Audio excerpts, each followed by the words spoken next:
So, the first argument I'm going to look at is Enoch is biblically endorsed. Okay, you hear this a lot. Enoch had a profound influence on the writings of the New Testament authors. And as I've said, this is a weighty argument. If we can look at this and we can find evidence for it, we can look at it as an argument and it's good, then it's pretty weighty. And it's certainly something that we should all consider when we're considering whether or not to believe the Book of Enoch. Jude 14-15 says, "And Enoch, the seventh from Adam, also prophesied of these, saying, See, Yehovah comes with his myriads of set-apart ones, to execute judgment on all, to convict all who are wicked among them concerning their wicked works, which they have committed in a wicked way, and concerning all the harsh words which wicked sinners have spoken against him." So Jude says that Enoch, or Enoch in Hebrew, prophesied, okay, so calls Enoch a prophet, and it says that he said these things. I want you to notice it uses the word myriads, and I want you to notice that it uses the word convict. We'll look at the passage from Enoch. "Behold, he will arrive with 10 million of his holy ones in order to execute judgment upon all. He will destroy rather than convict the wicked ones, or he will come with judgment, and he will censure rather than convict all flesh." So even in the Greek version of Enoch that we've got, and as much of it as we have, it is not a direct quote from Jude. Jude obviously written in Greek. This, when written in Greek, says these 10 millions or these 10,000s, depending on how you interpret that word. He will destroy the wicked ones and censure all flesh, is what it says in the Greek. It's not the Greek word for convict, and it's not the Greek word for myriads either. Now, I've taken this from the James H. Charlesworth translation, and what I want us to consider as we're going through it, when it says censure all flesh here, and I'm saying, well, this is different from Enoch, in some translations, it does say convict. So what I want to do is look at all of the translations. Okay, this is Reverend George H. Shod. He uses call to account. Okay, obviously a different idea than to convict. Censure.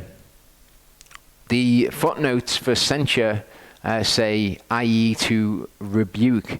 So this word that they are translating, some people have it as call to account, some people have it as censure or rebuke. In 1 Enoch 1:9 in Andy McCracken's translation, it says to contend with all flesh. Okay, and these words are all quite similar in their meaning. In the R.H. Charles version, and that is the version that uses the third person rather than the second person, conjecture being that he was trying to support the Book of Enoch as being messianic and being supported by the Bible. Again, that's conjecture. It's total speculation, totally unproven, not making it as an argument, presenting it as evidence or anything of those things. But he uses the word convict. Also, in the Hermenia translation, which is a translation that people seem to have a problem with simply because it highlights that Enoch is referred to in the second person, it doesn't just say convict, it also says myriads. So much so that this is in fact a direct copy and paste from Jude. And I want to acknowledge these two as existing, because it's really important. Now, none of the other translations agree with myriads. It's either 10,000s or 10 millions of his holy ones that he comes with. But interestingly, not only does it render this word as convict, it also renders this as myriads. And the scholarly debate on this is very clear And we can find out that the words that are written there are either 10,000s or 10 millions, depending on interpretation of the word thousands or millions, whichever one you would have it to mean. But it says myriads instead. So this seems to me like a direct copy and paste from Jude, which is very, very interesting. And I'm not going to present any kind of explanation for this. I don't know why they've rendered it in such a way. I know that it's in a disagreement with all of the other scholars on the word myriads, and it's only in agreement with R.H. Charles on convict, and R.H. Charles is the one who has translated the second person to the third person incorrectly. So this is exactly the statement that's written in Jude, but the only translation you will find that in is the Hermenia translation. So when we're considering these things and we're saying, well, what's the evidence that we've got? What do our expert witnesses say? Only in this one, and R.H. Charles, who by subjective interpretation, you'll have to make your own decisions on these things, but maybe he's shown himself to be perhaps unreliable, or that there may be a tendency to support the idea that it's supported by the Bible. I don't know that I could say I've come to that conclusion for myself. I just know that in the back of my mind, it's always there as a consideration when I read the R.H. Charles. But here we've got exactly the same statement. So I wanted to acknowledge that so that we can consider these things properly. I can't just say, well, look at all of these. I'm not making a prosecution against the Book of Enoch. I'm not defending my own position. I'm trying to objectively look at this matter. So Jude versus Enoch, okay, if we are to say that the word convict is not used, I mean, rebuke, censure, all the other words that we used, they could be interpreted to be to convict. By implication, convict. You could go from those words to convict. So maybe that's what the translators did. But just to compare the two passages as they are with the weight of scholarly agreement on the passages, Yehovah comes with, Enoch says he will arrive with. And, you know, there's not very much difference between those things, but they are actually different. So it's not a direct quote. His myriads of set-apart ones, 10 million of the holy ones, and they are different. And as I say, even in the Greek version of Enoch that we have, they disagree. To execute judgment on all, to convict all who are wicked among them, to execute judgment on all, he will destroy the wicked ones and censure all flesh. Now that's very much a different message. Okay, he does not come to convict the world of their sin. He comes to destroy them and to censure all flesh. Concerning all their wicked works which they have committed in a wicked way, and concerning all the harsh words which wicked sinners have spoken against him, on account of everything that they have done, that which the sinners and the wicked ones committed against him. So while it is represented to be an exact quote, it is not an exact quote, even if you are to accept that censure here is convict, and not only convict by implication. Certainly doesn't seem to me to be the case from what I've read, from what people say about it. But again, I don't speak Ge'ez, so I don't put that forward as evidence. But there are significant other differences as well. Okay, destroy the wicked ones and convict them at the same time would also not seem to fit, whereas in Jude it just says to convict them all. Of course, in John 16 verse 8 it says, having come, he will convict the world concerning sin, concerning righteousness, and concerning judgment. So Jude absolutely fits in with the rest of what is written in Scripture. Enoch doesn't agree with this particular statement, but you could certainly see Enoch's statements agreeing with other statements that are in Scripture. So it's not an argument of, well, Enoch isn't Scripture because it disagrees with this thing. But Jude agrees with these these sentiments, so to speak, that we read of in the rest of the New Testament writings. A small point, but one that I thought worth mentioning, if only to show how people can misconstrue things, is the words of the blessing of Enoch.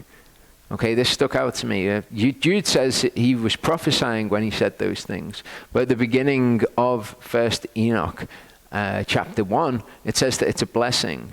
But again, people can misconstrue things. When Jacob was blessing his sons, he was also prophesying of the future. So we should be cautious in being so quick to dismiss things based on things like that. Deuteronomy 33 verse 2, it says, "And he said, Yehovah came from Sinai." Earlier in 1st Enoch 1, it does detail that this is Yehovah coming from Sinai. "He rose from Seir for them. He shone forth from Mount Paran, and he came with 10,000s of set-apart ones at his right hand, a law of fire for them." This actually agrees with Enoch. Okay, it's 10,000s. It's not myriads, as Jude says, but Enoch says this. So Scripture agrees with Enoch. But that is neither an argument one way nor the other, because Enoch, the idea would be that it was written after Moses. Some people would say that it was written before, and then they would look at this and say, well, Moses is taking inspiration perhaps from Enoch. My point being that you cannot prove it either way based on such things. But Enoch is a lot more similar to this. Right? In the passage, he's coming from Sinai. He comes with 10,000s of his set-apart ones. At his right hand, the law of fire for them. This is this destruction and censuring of all flesh, which is mentioned in Enoch. So Enoch's actually more similar to Deuteronomy, which perhaps came before Enoch, unprovable, than it is to Jude, which definitely came after Enoch. Another consideration is that Jude ascribes it to Enoch. He says, Enoch says these things. And in the Book of Enoch, we have a very similar passage. But in Scripture, we often see things like this. We will often see an author of Scripture referring to something that somebody said or something that somebody prophesied, some event that they had no business knowing about. They didn't need a book to tell them that it had happened, and yet they declare it to be true. Jude and Enoch could also be drawing from another source which said that this was what Enoch prophesied. The fact that the Book of Enoch has got it written in does not mean that it was the primary source for that information. It repeats, and it's supposed to be about what Enoch says. So to have some things that were in a source that came before Enoch would not be anything particularly marvelous. I'm not saying that that's what I think happened. I'm saying that we can't then say this is an argument that Enoch is correct, because the source could predate Enoch as it predated Jude. As we're going to see, Jude and Enoch, or Jude and Peter in particular, are referencing from something similar. Isaiah 55, 15 to 16 says, "For look, Yehovah comes with fire and with his chariots." Okay, it sounds very similar to Deuteronomy 33, also very similar to Enoch. "Like a whirlwind to render his displeasure with burning and his rebuke with flames of fire." Okay, this was what we have in the footnote to the translation, censure, i.e. rebuke. Okay, he comes to destroy all flesh and to destroy the wicked and to rebuke or censure all flesh. Again, it's very similar to this. So Enoch could well be drawing from Isaiah. Again, we can't actually prove when Enoch is from. We don't have any evidence as of yet in the things that we've considered to show that Enoch is scripture or that it was written pre-flood. But we must continue to consider the evidence. "For by fire and by a sword he shall plead with all flesh." Okay, again, very similar to what Enoch says. Okay, he will censure all flesh. Now, where it talks about Yehovah coming with fire and with his chariots, Psalm 68:17 says, the chariots of Elohim are 20,000, thousands of thousands. Okay, he comes with fire in his chariots. And what does it say in Enoch? He comes with tens of thousands or tens of millions, depending on interpretation. Yehovah came into Sinai again, which is another thing that the Book of Enoch says. So the Book of Enoch has what Scripture has in it, but we can't make an argument as of yet which came first. Jude 9 says, but Michael, the chief angel, in contending with the devil, when he disputed about the body of Moshe, presumed not to bring against him a blasphemous accusation, but said, Yehovah rebuke you. So this is another example of Jude saying something that has happened. He didn't get this from the Book of Enoch. He just says that it's right. Remember that the authors of Scripture wrote under the inspiration of Yehovah, and they wrote certain things. And they introduced things like when he was contending with about the body of Moshe. It's like, well, when was he contending about the body of Moshe? We don't have anything else written about that. It's just something that under the inspiration of the Ruach, Jude decided to include. And this certainly does not come from the Book of Enoch. But the idea that because Jude has said Enoch prophesied, makes Enoch scripture, doesn't stand up, because he also says that Michael says this.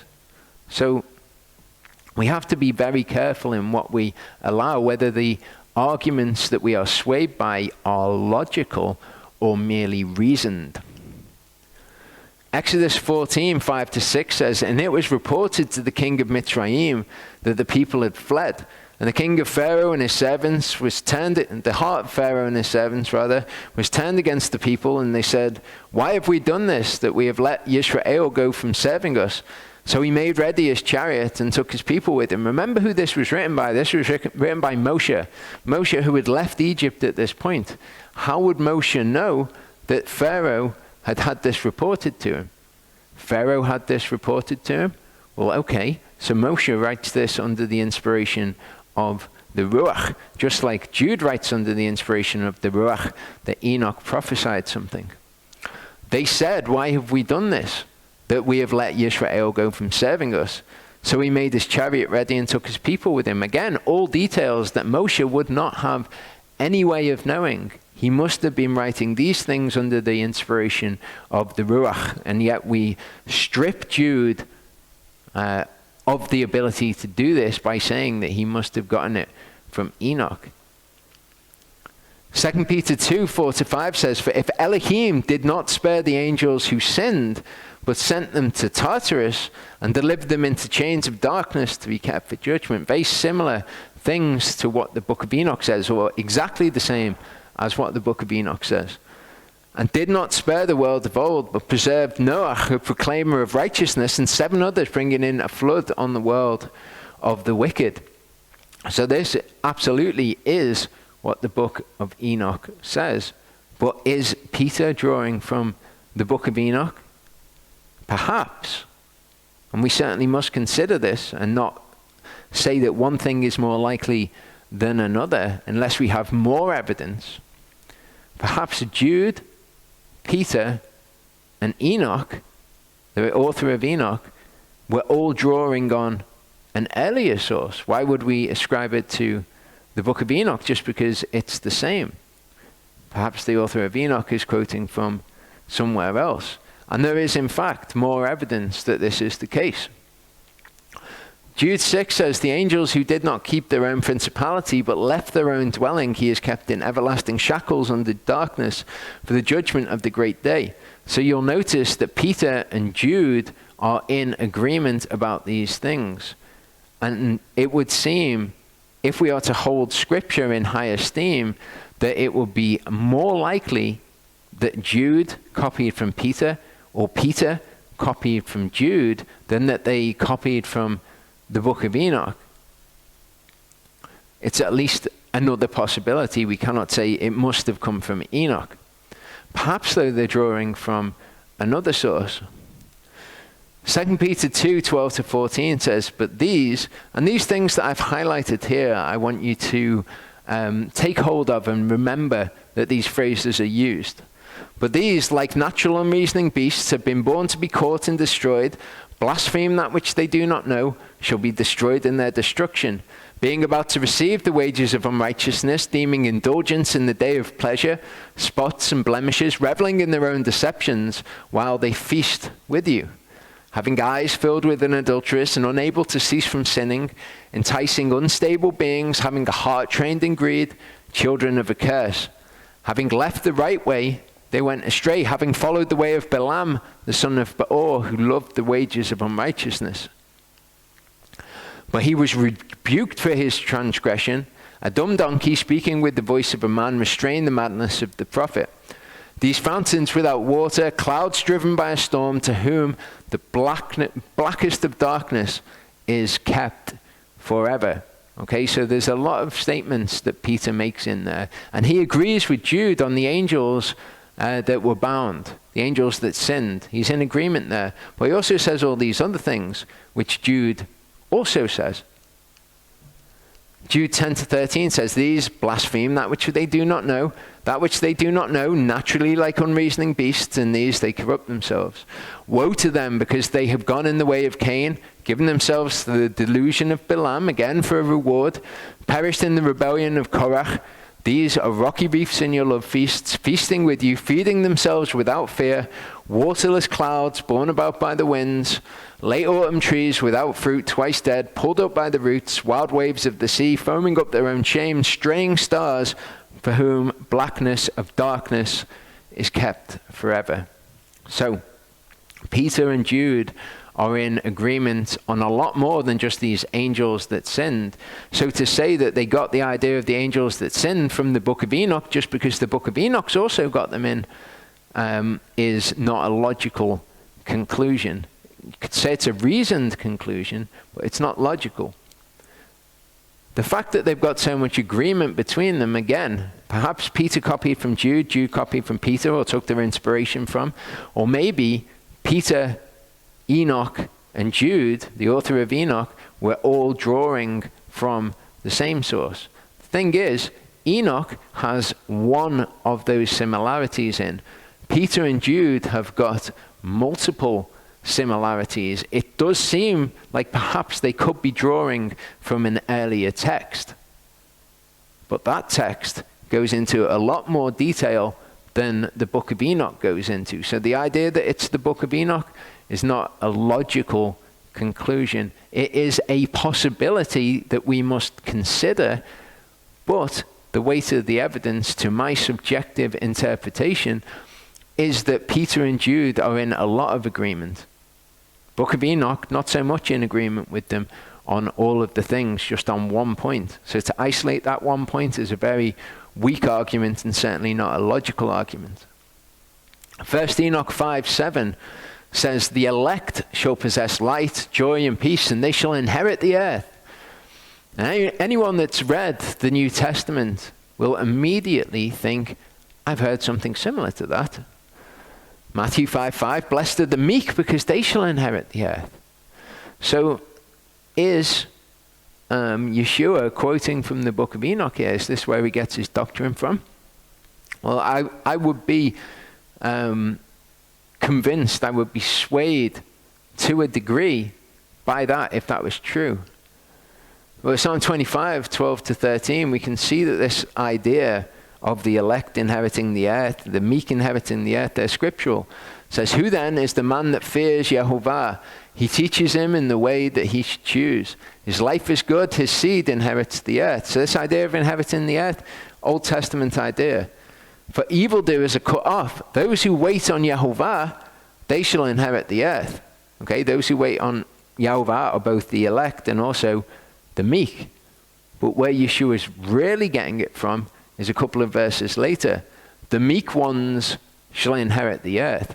That is where he's taking it from, and that is an exact excerpt of scripture that he's quoting. It's kind of similar to what the Book of Enoch says, in that it mentions people inheriting the earth, but the people who inherit the earth is actually an Old Testament idea.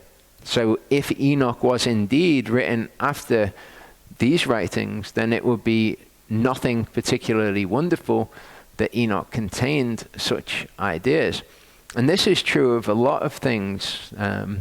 You can find big lists of things that the New Testament took from the Book of Enoch, and upon careful examination you will find that actually they're Old Testament ideas. But I don't wish to go through all of them, just to say to you, these arguments are not conclusive, and the evidence for them is anything but solid. And people will present these things to you as if they are fact. Look, Jude and Peter quote from the Book of Enoch.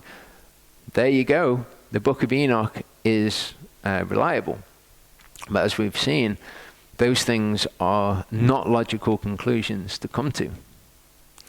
So factually, I'm going to give this 3 out of 10. And this is me being as generous as I possibly can be with this. Because maybe they did quote from the Book of Enoch. We've got no reason to think that they did. There's there's strong similarities between the two in some cases.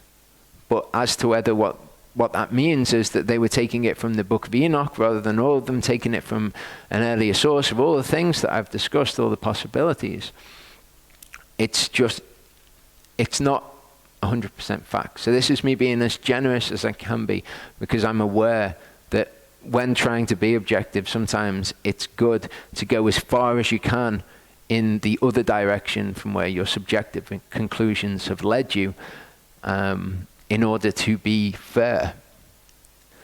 As an argument for why we should include it in Scripture, again, I'm going to be as generous as I can be here. I'll give it a 1 out of 10, because there's just no logical argument there. It's speculation and conjecture based on some similarities that we have.